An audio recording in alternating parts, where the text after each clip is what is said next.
Hey, what's up? This is Antonio. Welcome back to the channel. Now, who's ready for some fighting words? In this video, I want to do a fight recap for Ryan Garcia versus Devin the Dream Haney. Really quick, if you like the videos, please take the time, subscribe to the channel. It just takes one click. And if you could also hit the thumbs up button, it does help. It does show support, and it shows that you have love for this channel. So let's go. We're just going to jump on into it. Why not? Let's see. First thing I'll say is it was a pretty sloppy fight. There was a whole lot of holding. I didn't see the ref doing a whole lot of bout pad. I mean, honestly, you could take a point away for all that holding and the way, Devin was holding. Now, I get it, it's survival mode. You just want to stay on your feet. But at the same time, this is a business and people are here for entertainment. You are the referee in charge and you are the third man in that ring. You need to set the tone in the ring and say, listen, you do that one more time, I'm taking a point. And the way you're going down, you're going to need all those points you can get. So you can straighten that out. It's you taking command in the ring. You're the guy in charge, technically, in the ring. So that's the first thing I'll say. That's the second thing I'm going to say is Ryan looked like he was 100, he was a big dude. He was really big. I'm not going to make this a video about Ryan's size. Was he considerably bigger? Yes, he was considerably big. But quite frankly, if he weighed in at 140 pounds, I still believe the outcome would have been the same. I don't feel like there would have been a difference in anything. Mainly, Ryan's size helped, but I don't think it transformed the fight or anything like that. Let me say it like that.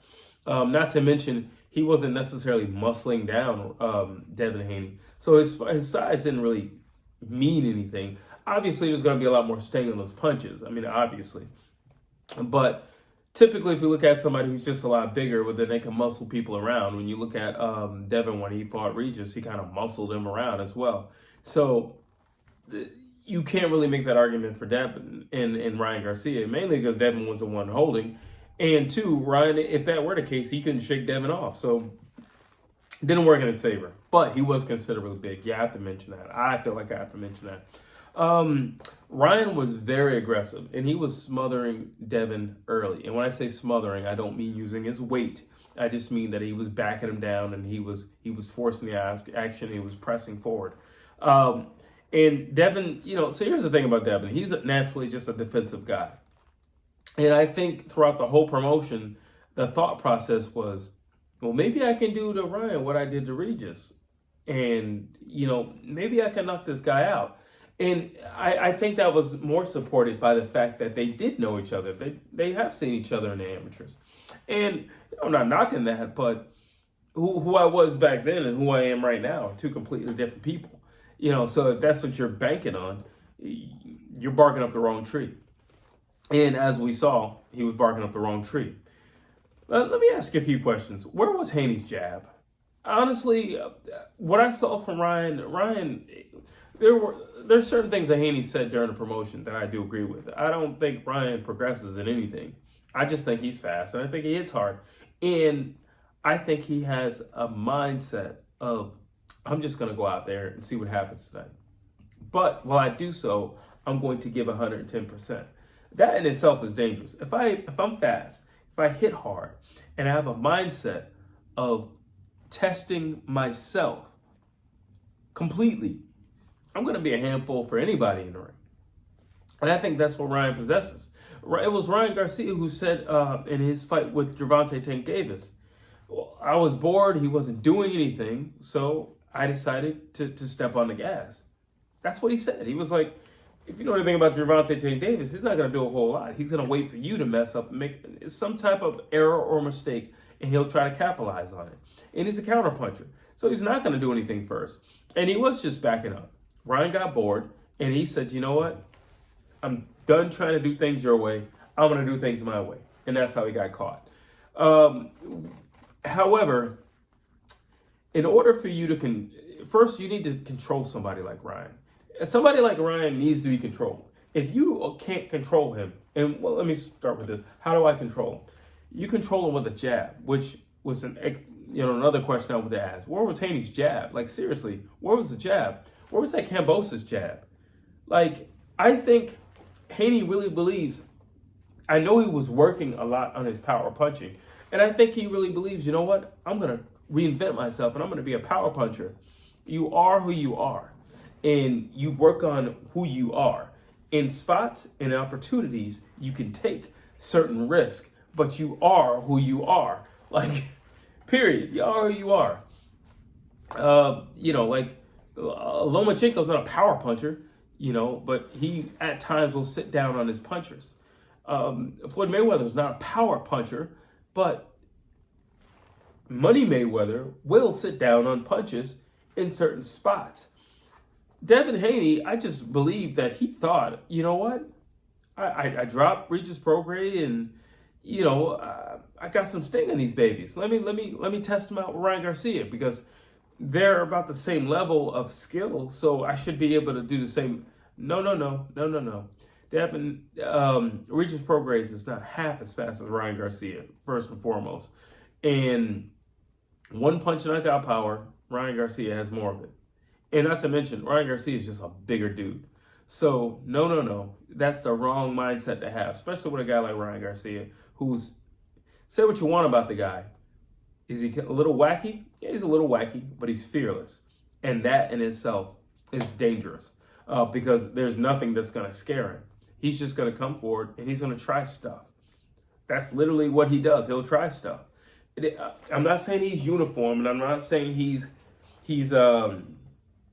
controlled. He's not. Ryan Garcia will unleash himself on whoever is in front of him. And if you can't control that with a jab, if you can't control that with maintaining distance, if you can't control that or just simply getting out of the way, Tank hits hard. So Ryan's not overly reckless where he's just not going to barge on in. Devin Haney doesn't hit that hard. So Ryan knows, and he said this several times during the promotion, but people, I suppose, just thought he was going crazy, that he doesn't hit hard. What is he going to do? I could literally just rush in the front door. And that's exactly what he did. He ran in the front door. He can't do that with Gervonta Tank Davis because he hits harder. And he can't do that because Gervonta Tank Davis has no problem getting out of dodge. Devin, somewhere along the lines, thought he was Mike Tyson and decided he's going to start standing his ground and getting rid of his bread and butter, which is his ability to move and maneuver. And that's his downfall. I said this in my closer look at Luis Neri. If you haven't seen it, please check it out. I'll post it somewhere over here in this corner.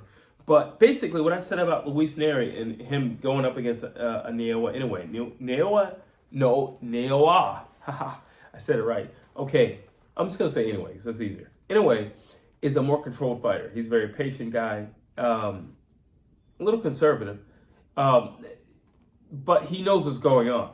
He's very observative to what's going on in the ring. So that's why he's so conservative, because he needs to know where to react. You look at a guy like Luis Neri, he's just going to react. He doesn't care. He's gonna get at you. As simple as that. These two are almost identical to Ryan Garcia and Devin Haney. Don't let this guy get you out of character. Don't let the guy get you out of character. If that's not who you are, don't try to be something you're not. You're not. You're a defensive guy, and you're a defensive genius. Honestly, this fight could have gone a completely different way if he would have came in with his typical mindset. But he chose not to, Devin Haney. He chose not to. And because of that, he lost. Now, let me credit Devin Haney with this. Dude's got heart. One of the things I said about, Ryan Garcia when he fought Tank was he quit. He just didn't want to get back up. There's no reason why he couldn't get back up. He just didn't want to get back up. He didn't want any more punishment.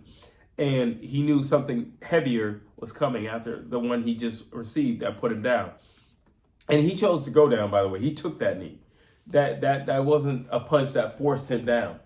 You look at Devin Haney. Devin Haney got up. He kept getting up. You got to respect that. And he was still in the fight. You got to respect that.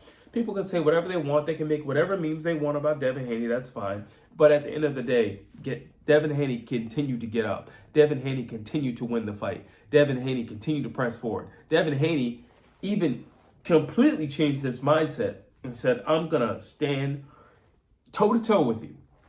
Was it smart? No. but that shows his championship heart. You got to give him credit for that. Ryan could have definitely finished Devin Haney if it weren't for that judge being the referee being slack. Honestly, he could have finished him. It's just that he didn't have the space to do so because Devin was holding so much. Also, and then Ryan was just kind of playing around a lot there too. He definitely could have gotten him out of there. I think he just wanted to show, I am the guy. And in all means, he was the guy. You got to give him credit. You got to give Ryan Garcia the credit he deserves. Let's see. Let's just jump into this. What's next for Ryan Garcia?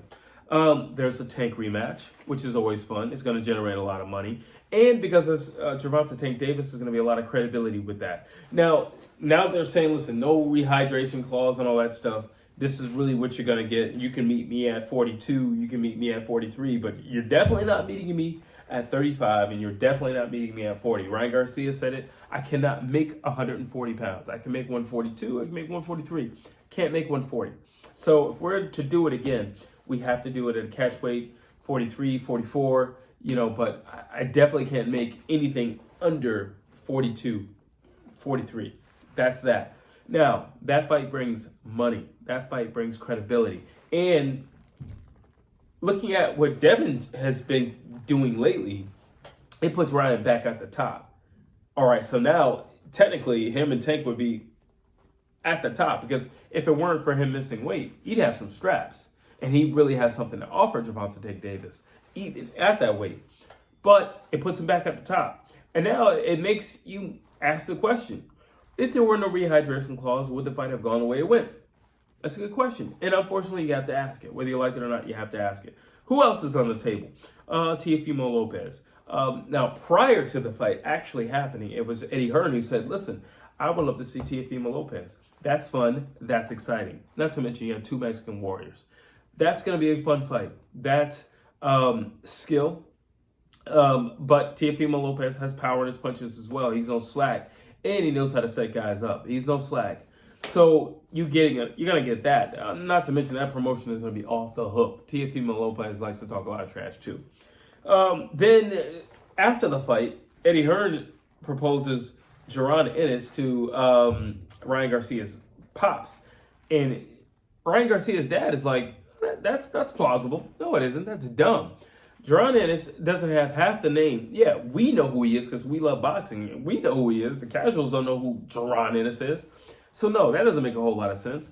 On top of that, he doesn't bring in big money. That doesn't make any sense. Now, if you're just looking for street credibility, all right, well there you go, Jaron Ennis, street credibility. He's undefeated.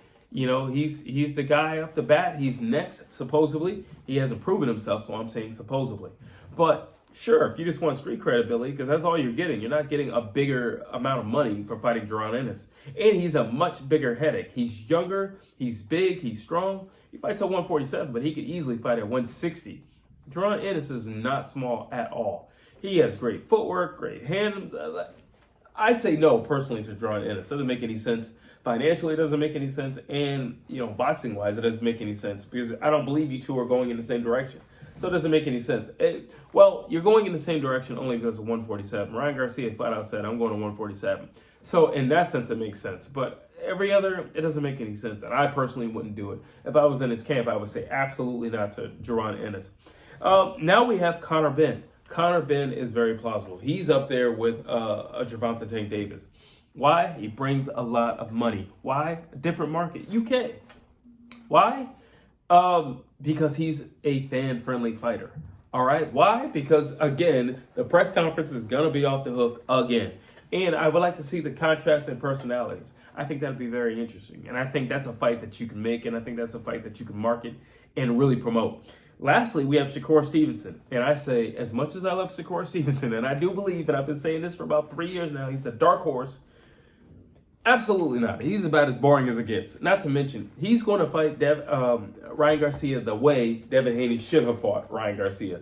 And it would be very boring, and it'd be a very long 12 rounds. Absolutely not. That's basically my fight recap for Devin Haney versus Ryan Garcia.